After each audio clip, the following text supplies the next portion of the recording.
The Red Badge of Courage, an episode of the American Civil War by Stephen Crane, Chapter 10. The tattered man stood musing.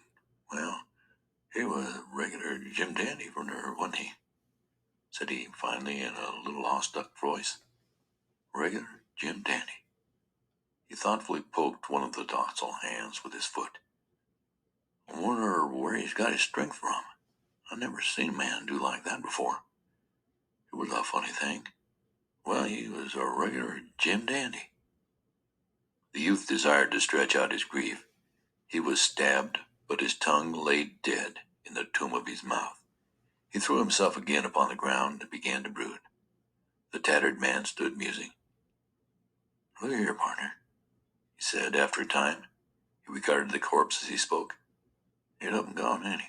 And we might as well begin to look out for old number one. This here thing is all over. He's up and gone, ain't he? And he's all right here. Nobody won't bother him. And I must say, I ain't enjoying any great health myself these days. The youth, awakened by the tattered soldier's tone, looked quickly up. He saw that he was swinging uncertainly on his legs, that his face had turned to a shade of blue. Good Lord, he cried. You ain't going to, not you too. Tattered man waved his hand. Mary died, he said. All I want is some pea soup and a good bed. Some pea soup, he repeated dreamily. The youth arose from the ground. I wonder where he came from. I left him over there, he pointed, and now I find him here. And he was coming from over there, too. He indicated a new direction. They both turned toward the body as if to ask of it a question. Well, at length spoke the tattered man, there ain't no use in our staying here and trying to ask him anything.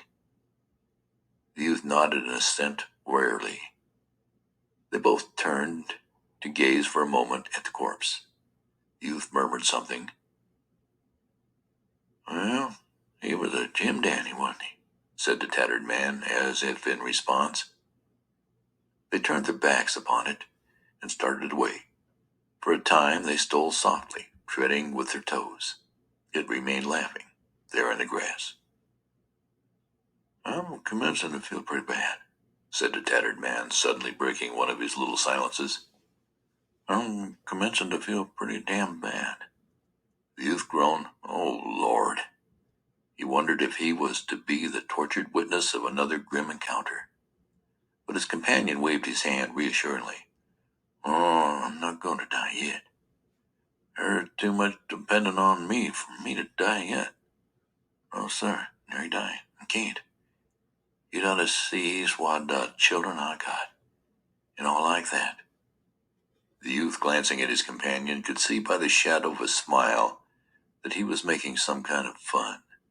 As they plodded on, the tattered soldier continued to talk. Besides, if I died, I wouldn't die the way that feller did. That was the funniest thing. I'd just flop down, I would. I'd never seen a feller die the way that feller did.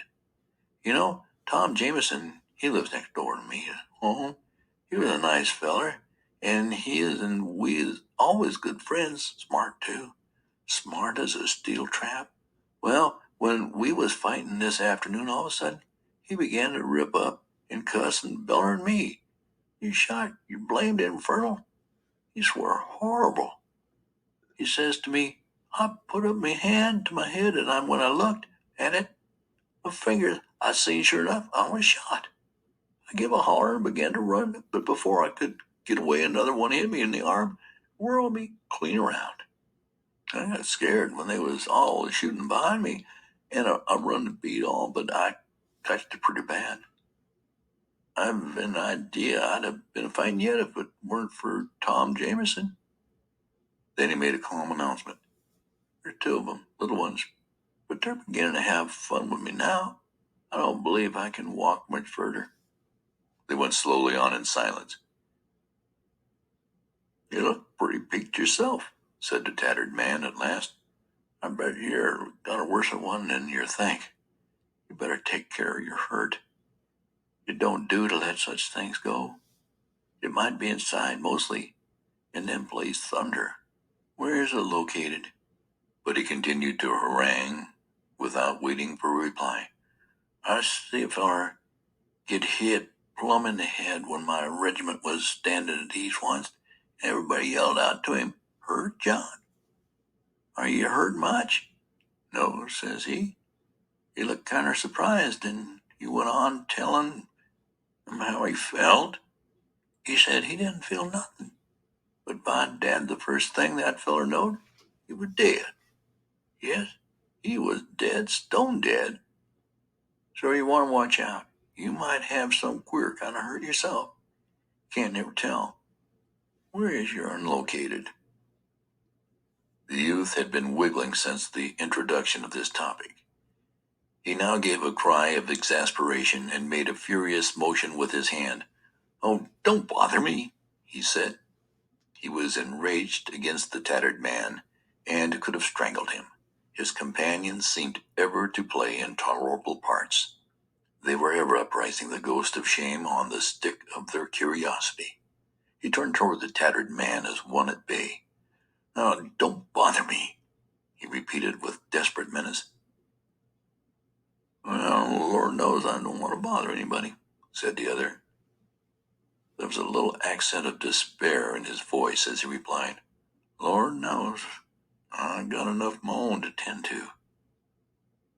The youth, who had been holding a bitter debate with himself and casting glances of hatred and contempt at the tattered man, here spoke in a hard voice.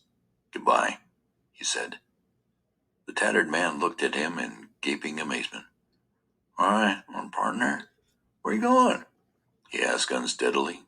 The youth, looking at him, could see that he too, like the other one, was beginning to act dumb and animal-like. His thoughts seemed to be floundering about in his head.